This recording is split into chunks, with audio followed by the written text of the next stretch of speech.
our three other panelists, Deputy CEO and Group Director of the Social Service Institute, Dr. Fermin Diez, the Head of Group Human Resources at CapitaLand, Mr. Seng, Chee, and the Director for the Centre for Non-Profit Leadership, she is Miss Winifred Laudi.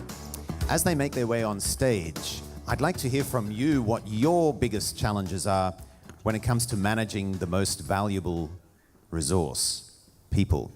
And you can be polite, like Theresa, or you can tell us what you really think. You don't have to tell us any staff member names, unless you really want to. So, what's the biggest challenge in managing people? Attracting people into the sector. Okay, attracting people. What about you? Really retaining them. Attracting and retaining. What's the biggest challenge in managing people?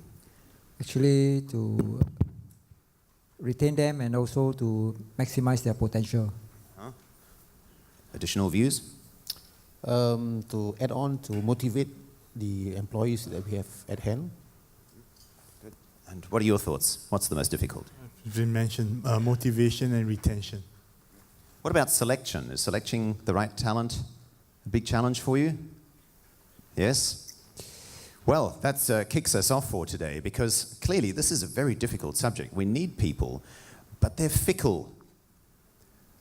They go on leave. They call in sick just on the day that you need them. Sounds familiar, right?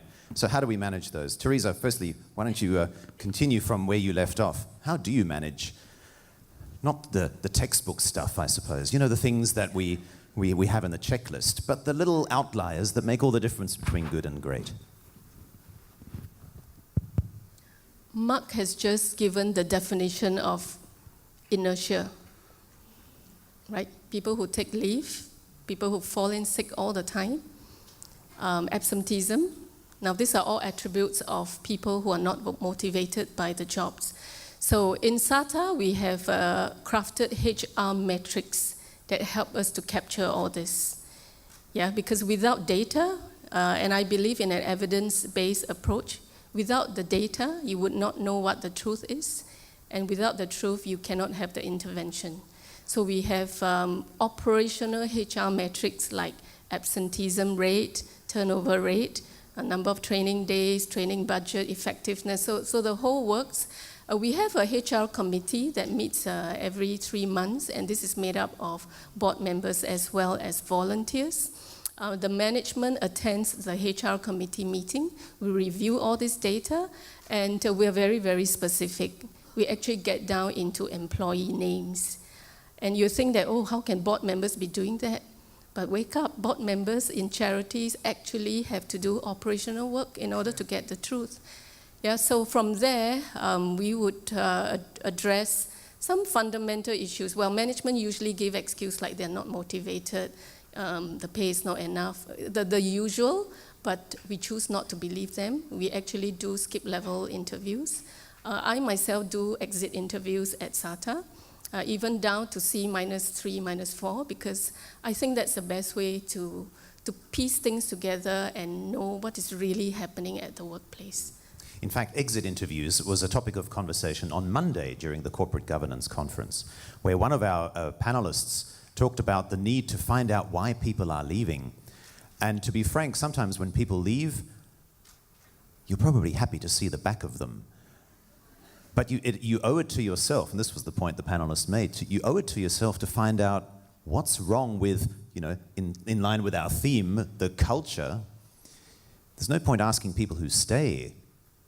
It's the people who leave you need to ask whether the culture is the right one, whether people are motivated, and so on. But enough from me. Dr. Diez, what do you see as where the buck stops ultimately? Should the whole conversation actually start with the board rather than with the individual members of staff? Actually, the board has a big role to play. The board has a big role to play. You can have the best HR person in the world with great HR policies in place, and if the board still believes that HR is administrative and who cares about this and has just a different type of thinking, it won't progress. On the other hand, if you have a board that truly understands, as Theresa was making the point so eloquently before, that our businesses are all about people. This is what we do. And if we are very clear about the fact that we must find the best people that we can, that we have to, all the challenges that you all said, we'll find them is a problem. Once you find them, keeping them is a problem. If you keep them, then motivating them is a problem. And boards have to have a clear role in understanding how this all works. The best boards I see are the boards that are very interested in not just in who is the CEO and the succession plan for the CEO, but also what are the HR policies that are in place. Because if you think about it, one of the biggest risks that any charity has is the people risk. And it is really incumbent on the board to make sure that we do have the right people, that they do the work that they're supposed to do, that they're properly trained to do so, and that oversight is happening. Winifred, does that mean you would also encourage the board to be part of the hiring process, not just to set the strategic policy, but actually to get down and review resumes and take part in interviews? Well, technically, the CEO reports to the board. So at least minimally, they do have to interview and manage the CEO. All right, but certainly I would concur with Fermin that, you know, having good strategic HR starts at the board level, yeah? And if necessary, it is useful to have boards look at policies, you know, and ensure that on a regular basis, just check in on how those policies are working and in practical terms, you know, because of course things can change and environments change frequently, so you need to update them. But at the same time, with the Center for Nonprofit Leadership, clearly, you know, our focus is on ensuring that we have good board diversity and work on succession planning and board renewal. And one of the areas that we've often found missing in terms of talent management of the board is the presence of HR on the board. So let me just check, if I can, among the audience here, in your boards, how many of you have HR practitioners sitting as board members? Okay, far too few. Far too few. Far too few, yeah? And of these HR professionals that you have, how many are presidents or vice president or in an office bearer position on your board? Wow, even lesser. 3. All right.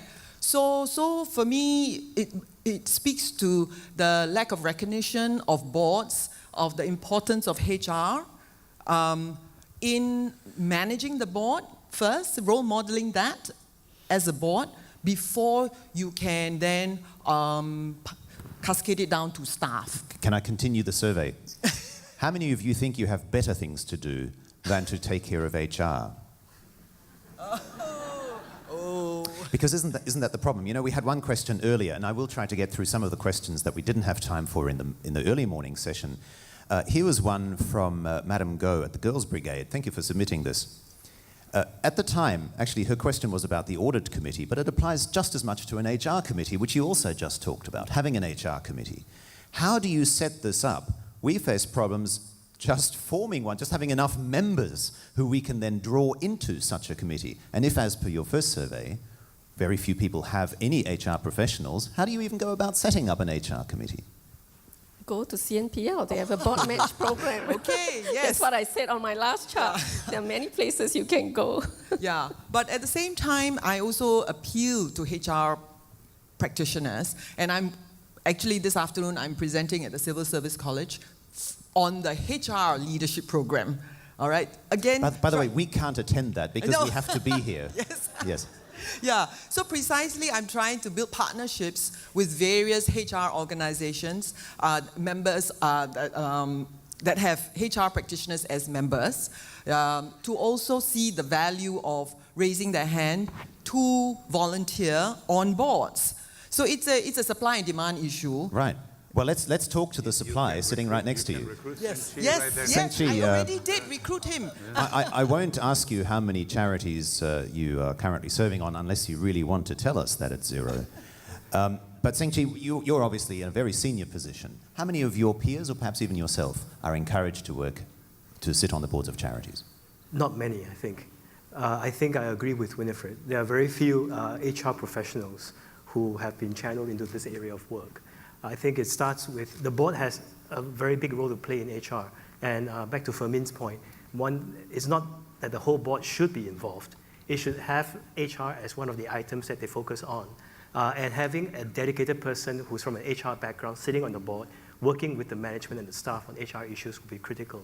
I think this also goes to the professionalism in the HR community generally. You start off with not having a very large number of HR professionals. And then from that pool, you're trying to find a number of people who are willing, able, and actually have the drive to volunteer for these kinds of positions. So we are really fishing in a very small pond. Which brings up the next point, which is, of course, to go beyond the board and say, well, we need to have a full-time HR person. And you're fond of saying that HR is so important, you can't just do that by the by. It's not, something that maybe your receptionist, who also doubles as your bookkeeper, who now also has to double as your HR person because they take leave requests, right? That's your point, isn't it? That's correct, yes. I have served on non-profit boards before, and most of them typically there is a functional specialization in that charity or the non-profit. And the most senior person in that charity or non-profit as a transition job takes on the HR administration role to run the organization because he or she has the relationships, he or she has the institutional knowledge, and therefore that's a good transition role. But what you've seen is that there's a lack of domain expertise on HR, and it's not handled properly, and the necessary policies, processes, frameworks are not in place.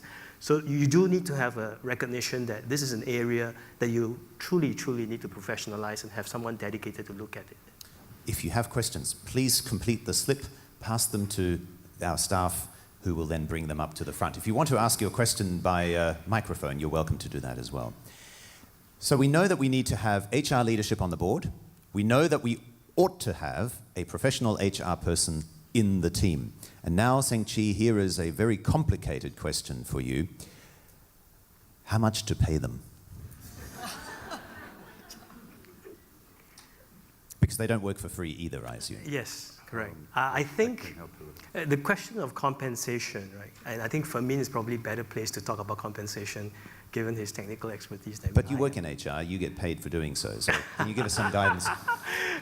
My value proposition to all employees is if you're talking about compensation with us, then this is not the right company for you. Because the engagement has to be about what the company offers in total.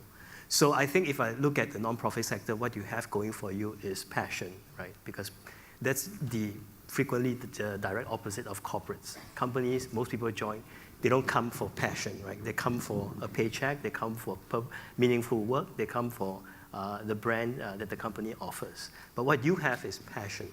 So you need to trade that off against what other things employees require, meaningful work, the ability to get some training and successes going on in the nonprofit, and then balance that off with compensation. Of course, back to Theresa's point, we all understand that Singapore is a very high-cost society, and what part of the difficulty in attracting talent to certain professions is how much you are able to pay these people. So the board also has to come in and recognize that in order to get good people into these jobs, you need to pay a competitive wage. I think you need to put all of that together and then sell it as a package to any professional who's looking to join the sector and not just HR. Which actually prompts me not just to pass the buck to you to answer that, but we actually just have a question on this very topic. Are the salaries, in fact, competitive enough? Our guest here, thank you for submitting this question, has actually written a quote: "Passion is not enough." Sorry, Seng Chee. So, how do you trade that off? How much should you pay them? Okay, I left my phone down there, so I can't actually look at it. But my team and I, every year, we publish the salary guidelines for the sector. That includes professional jobs. So if you want to know how much to pay your HR, all you have to do is go into NCSS, salary guidelines, it's all there. It also does something else for you, because the question then comes, is it competitive? The answer is yes. We actually peg our salary guidelines to a variety of sectors. And in the case of HR professionals and other, let's call them functional roles, we actually take reference from general market data, which makes sure that at least we have a competitive level of salary for the folks in here. Which then begs the next question. How come we are not paying them competitively? Because there are two parts to this. One is the salary range appropriate? I can vouch for that. Are you paying them right? Then I cannot vouch for that. Because, well, you see, HR is not funded. That's our biggest problem. Mm-hmm. Well, there are funding mechanisms for headquarters jobs in a variety of ways. You can either take headquarters funding directly, or there's Sunray that you can use to fund some of your professionals in this. Then comes the next question. Well, you see, what happened is I get funded at 50%, and then I still can't pay them. And can I find somebody that only costs me 50% of the reference point? Then yeah, you can, but they're not going to be as good. And then we trade passion for that. And I kind of agree with the statement. The way I normally say it in a setting like this is that passion doesn't pay the rent.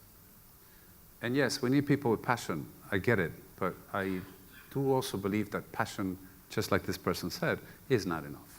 We need people with competencies, with people that understand how it is that we're going to attract people, and how it is that we're going to motivate people, how it is that we're going to retain people, that can stand up to the chairman of the board and to the head of the HR committee and explain to them why we need to do things differently, and why we need to spend more time and money to hire the right people and to train them properly, and why we need a succession plan, and why all these things need to be in place. Then the next thing I hear about that is, oh, but that's like so big company, corporate. We're not like that. We're little. We're like poor. And so it's not true. You know, we still are a people business. We are exactly that. All of us are a people business. And if you do not understand the point that was said earlier about it has got to be one of the top 2 or 3 things that each CEO and each board needs to be worried about. Funding is one, making sure that the services are appropriate is the second one, but that we have the people to deliver against it. That has to be one of the top 3 things that we're all worried about. And that it does come down to making sure that we have good HR policies in place and that we carry them through. That's the goal to shoot for.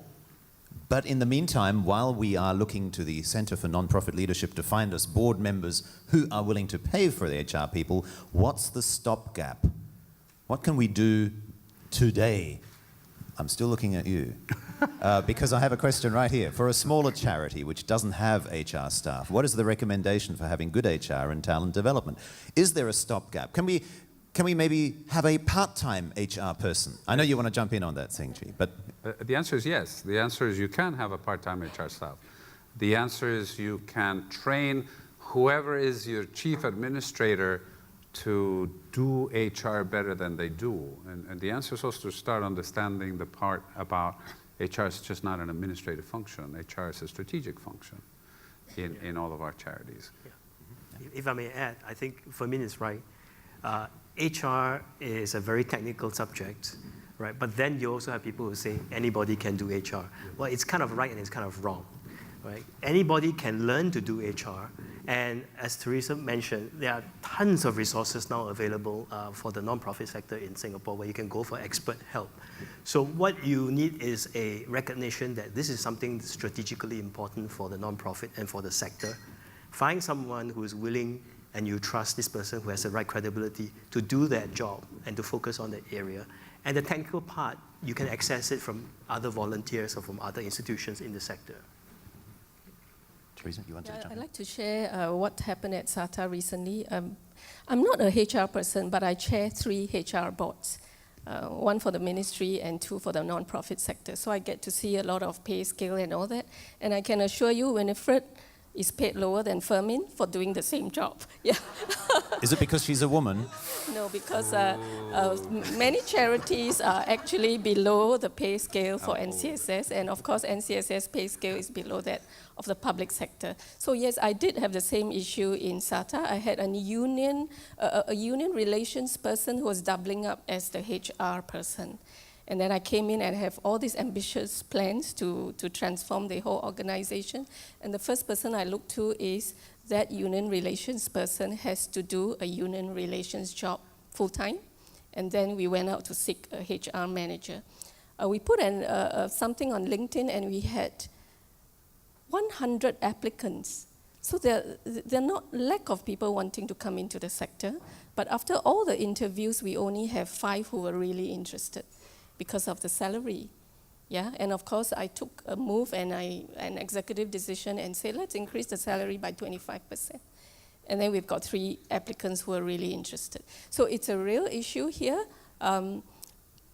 But when I interviewed the 5 people, the 3 who finally step up and say, I really want to do it, it's because they saw that we have a vision to transform the organization.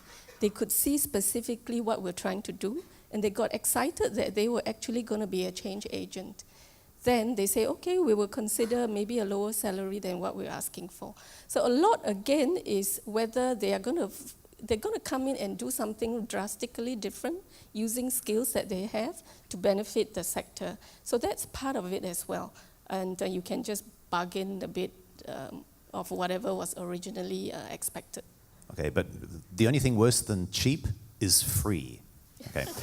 Winifred, does your Centre for Non-Profit Leadership not just provide prospective board members, do you also have a roster of prospective HR leaders that you can refer? Yeah, because we focus on non-profit leadership, of which, you know, a lot of the specialization areas would fall within that space. So HR is one of the areas. So we don't do specific projects as such, but complementary to our board match program, we've developed an expert match program, but in this expertise area of leadership only. So if someone wants fundraising or marketing strategy to do a project, that's not what CNPL will provide. But for HR, especially because it falls very clearly within the leadership expertise area, then we will try to facilitate. So, but even then, you know, it is in the areas of being a facilitator, an executive coach, an advisor or mentoring, yeah? For specific projects, some of that will move into the skills-based volunteering space. So CNPL doesn't do that specifically, but we will facilitate and perhaps refer some HR leaders or specialists who want to do this and then allow them to scope out the project. But because CNPL has a core competence in HR, so we also have a lot of networks in this space. So we can help to bring that about, but we don't drive the project through for the NPO's request. Fermin, do you? Yeah, actually, we do. We recruit, several of you know, people for the sector. So on 2 fronts, our Sunrays, which are can be in any function, can be in any part, and we have had some success there. But we also help different social service organizations recruit, and we can look for HR folks. However, there's a downside to that, and the downside usually is, oh, but I want them with experience in the sector. That makes a problem, because that means you gotta do what Theresa was saying earlier, of stealing from somebody else so that you can have your own. Now, it does happen once in a while. We know Team UE is going to NKF. So I didn't place him there. So it does happen once in a while. But in reality, what we want to do is bring more expertise into the sector. And that's where the tricky part comes in, that then, oh, but if they don't have experience in the sector, oh, that's a problem. We have to learn to live with that, the fact that we're going to have to find people that may perhaps have the expertise in HR, even though they don't have the expertise in nonprofits, and teach them nonprofits. It's actually a lot easier, if you ask me, to learn nonprofits, and I can speak from experience about this, to learn about the nonprofit sector than it is to take somebody who doesn't know HR to try to teach them HR. Seng, Chee, earlier on, when I went to the back of the room and asked what the main issues were, there were issues like talent acquisition, retention, motivation, and so on. How much of that could be, can I say, delegated to an HR person who is there on a full-time basis? In other words, is the answer to those problems actually not, you need to do this with your staff or you need to send them to that training course? Is the answer, hire an HR professional to manage that? Well, that's part of the answer. I think you cannot expect the HR person to be doing all of these things for the nonprofit or the company.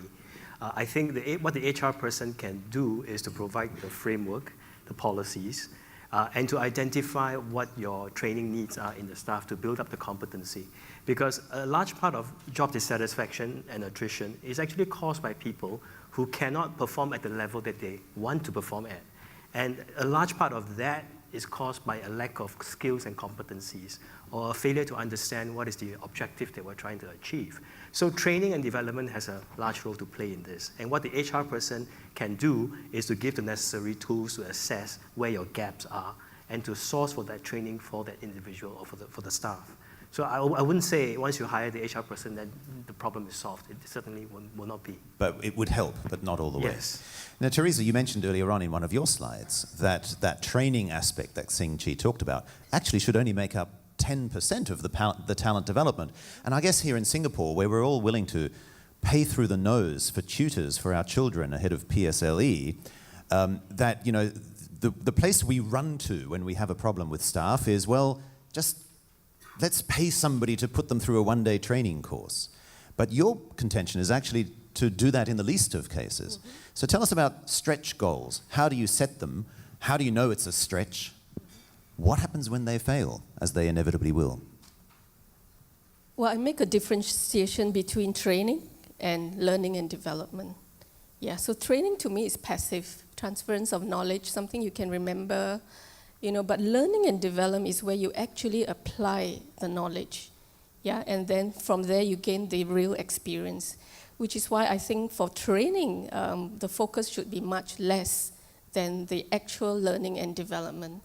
And of course, the best way is to learn on the job. Yeah, and I totally believe in stretch goals. How do we set stretch goals? The best way is to set it together with the person who's going to perform the stretch goals. Yeah, I don't know how many charities leadership have career conversations with their staff. Yeah, but it's something that we are implementing in SATA. So what's an example of a stretch goal? So, for example, if a person at a project manager leader, if I do a career conversation, what do you want to be in the next 2 years, 3 years? Say, oh, I want to go beyond project management. I want to be, say, leading a community of elders in whatever community. What sort of skills do you think you need? Yeah, and let that person reply. Yeah, and then you give your feedback. Based on my observation, with you having worked for me for the past 3 years, I think this is possible. This may not be possible, but let's work on a matrix for you to move into that goal. So we're talking about behavioral goals for one. We're also talking about specific tasks. Yeah, moving from a project manager to a community leader. Perhaps we want to start with a task that will help you to manifest your leadership capabilities. What sort of a task do you think you will be able to handle in the next 6 months, 12 months, 18 months? So set the stretch goal with that person who's going to perform, document it, have regular feedback session to see whether that stretch goal is too much of a stretch or it's just nice. And you have to involve the individual, presumably, because otherwise, if you just pile more work on, they'll say, hang on, this isn't in my job description. Sure. Can I add to that? Yeah, definitely. If I may add to that, stretch target looks more or less like this. Let's say that you've done your charity gala and that you raised $350,000 last year. Clap, clap, clap, good job. This year, the target is $375,000. Instead of that, tell your fundraiser the target is $1 million. Wow, last year only 350, how do you expect me to do 1 million? Well, I expect you to do 1 million by not doing the same thing you did last year. Do something completely different. Go figure it out. Ice bucket type examples abound. When the folks at Children's Cancer Foundation... Sorry, by ice bucket you mean all those famous people... The ice bucket challenge, yes. Yeah. Right. How you get viral and how you get people to participate and how you get people to join. And so when the people from the Children's Cancer Foundation started doing Hair for Hope, that was the sort of thinking they had. Why do another charity dinner? Everybody else does. There are 450 social service charity dinners every year. How do you distinguish yourself? Oh, let's do a marathon. There's 150 of those. So that's what a stretch target looks like. A stretch target looks like, let's do something completely different. Let's say you're doing 6 cases a day with your social workers or your therapists. How can you have your therapist all of a sudden see 20 cases a day? Well, it's not by working harder, it's not by taking less time, it's by totally reconsidering how you do things. And that's what a stretch target looks like. It forces you to think outside of the box. Winifred, would you like to chime in? Yeah, so I'd like to then suggest that that sort of mindset needs to start at the board level as well, all right? To be able to consider how they can also stretch their board members, all right, in different roles, and also to champion talent development for staff. So one is within the board, what other roles can board members play? Because just because you come from a specific profession, for some, because we deal with a lot of professionals, sometimes they actually, when they sit on a board, they may not necessarily want to do their day job on the board because they want exposure, they want development for themselves.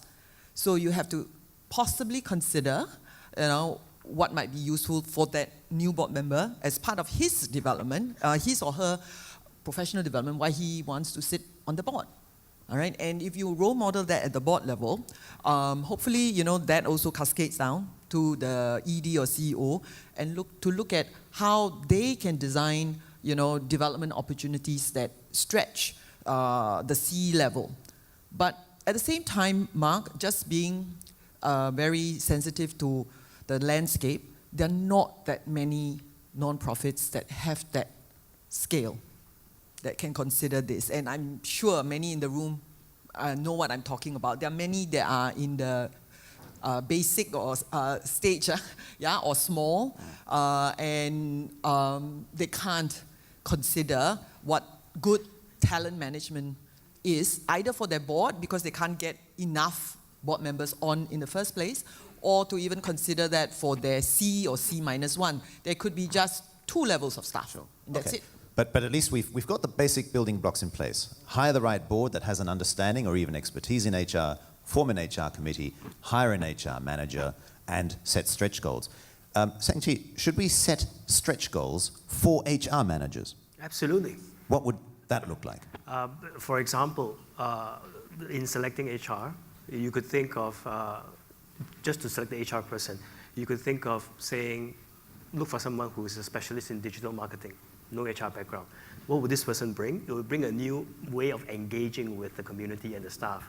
Where do you find the right people? Using digital tools. And for HR themselves, you need to give very specific quantified targets regarding attrition, regarding development, regarding leadership and succession planning, something that's measurable. What are you measured on? Just between us here. We measure attrition rate. We measure succession coverage ratio, what we call. So there are 80 positions at the top of CapitaLand that we plan for succession. And what is our cover ratio against that 80 positions? How many people have we developed that are ready? But back to the point on stretch goals, I think one element of stretch goals is a willingness to take risk with people. And I think when you look at developing the whole competency of the organization, it goes down to how willing are you to take risk on certain unproven people. And unless you raise that tolerance level, you will never be able to engage truly driven and truly competent people in the organization to rise up and to want to do a good job. Mm-hmm. Every time you set a stretch goal in the organization, of one of our organizations, it involves HR. if you set a stretch target, the ones we were talking about, increase your funding by 100% or increase your productivity, in this case, we're talking about the therapist, by 100%. HR has to step in and figure out, how are we going to do this? Do we need better people? Do they need to be better trained? Do we need to find technology to support them? These are all HR challenges. So I would pose that the question is HR participating on these goals that the rest of the organization is trying to achieve? To give a very specific example with my SATA HRM, usually the HRM will be measured on the recruitment cost. Yeah, that's very operational. And the stretch goal now is time to fill, meaning the number of days you would need to fill when somebody leaves the organization. And previously it's like, 35 days, now it's like half of that. And an even more stretch goal would be time to productivity, meaning when whoever joins the organization, how much time does the person take to hit the road running? Yeah, how much time does he need to get productive? So we never had such a matrix before, so now it's a stretch goal. 2 stretch goals, in fact. I'm not going to stretch you for lunch. We're going to wrap in about 10 minutes, so if you've got questions, now's the time. You spoke about fundraisers earlier, and I think we're all motivated now to look beyond marathons and charity dinners. But we just had this question in, which speaks to this question. For charities with dedicated fundraisers, how do you manage the individual targets and still promote good work culture and behavior among fundraisers? It's almost as though they are seen as opposites. The higher the target, the worse the work culture and behavior. Well, no different than you would do in a regular organization with your sales force. First of all, hopefully you're hiring the right person, so they have the right values in place. Second of all, you have the right controls in place to make sure that they're not doing anything untoward. One of the best ways to make sure is your individual fundraisers have clarity, and by clarity I mean transparency in how they do things, and that they are easy to track how it's all happening. So you need controls in place like you would with any type of job where there is a lot of money going back and forth, particularly a lot of cash going back and forth. So that's, again, no different. But it doesn't change the fact that you want to challenge them. You want to challenge them to say, you did great. Now, how much better can you do? And don't settle for 10% better.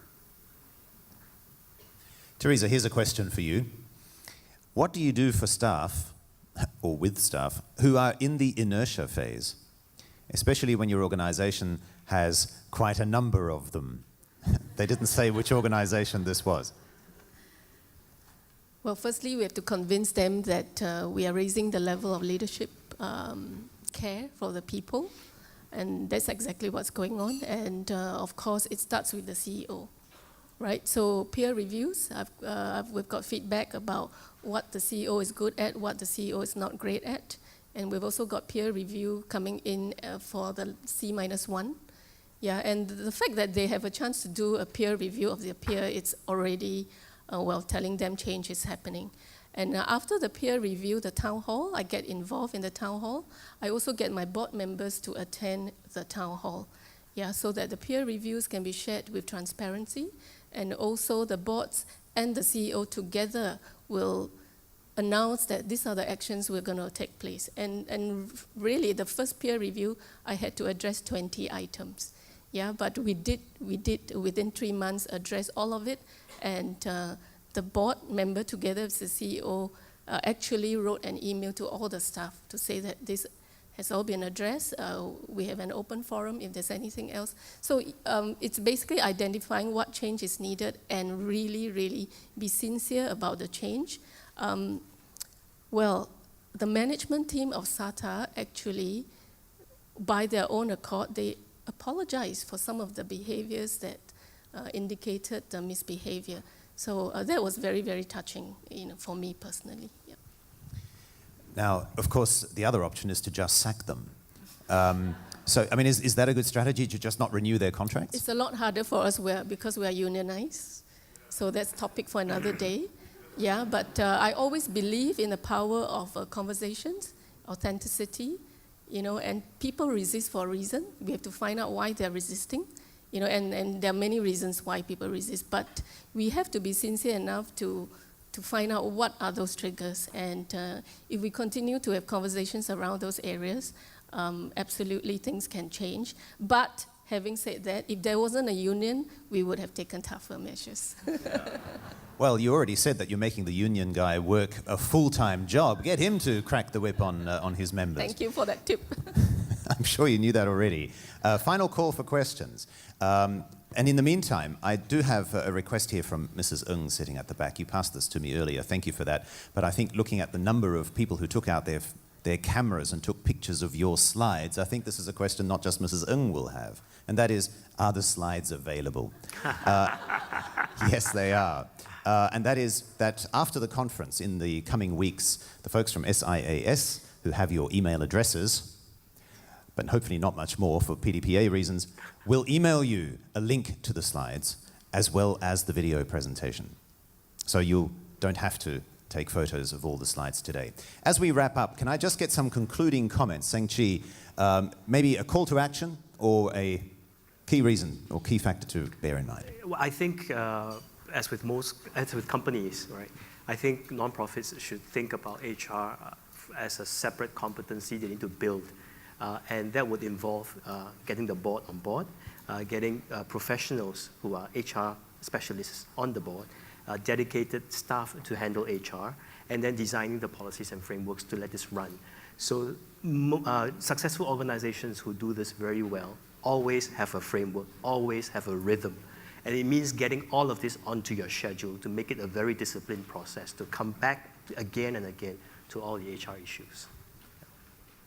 Thank you. I hope you got that, because that's a really important point. Winifred, build on that, please. Right. Then I would say, add HR, strategic HR competency as a core competence for chairs. All right? Because as Fermin said, I think, it is harder to train people in HR, but it's never too late. It is also very hard to find HR people who are able and willing to step up into the chair's position. But if you build that in as a prerequisite, as much as possible, that chairs also have a good appreciation and understanding of strategic HR, and if he or she does not have that competence, knows who to go to on the board or outside to provide the strategic support. Thank you. Theresa. Strategic HR is not about HR, it's about the mission. Yeah, so I was the HR chair for SATA, and now I'm the chairman of SATA. And when I was HR chair, I didn't talk much about HR. I kept talking about the mission and the beneficiaries. So that's my leaving statement. Thank you. And I'll piggyback on that. HR to me is about the implementation of strategy. Boards have a duty to ensure that the strategy of the organization is correct. But any strategy is just paper if it's not implemented properly.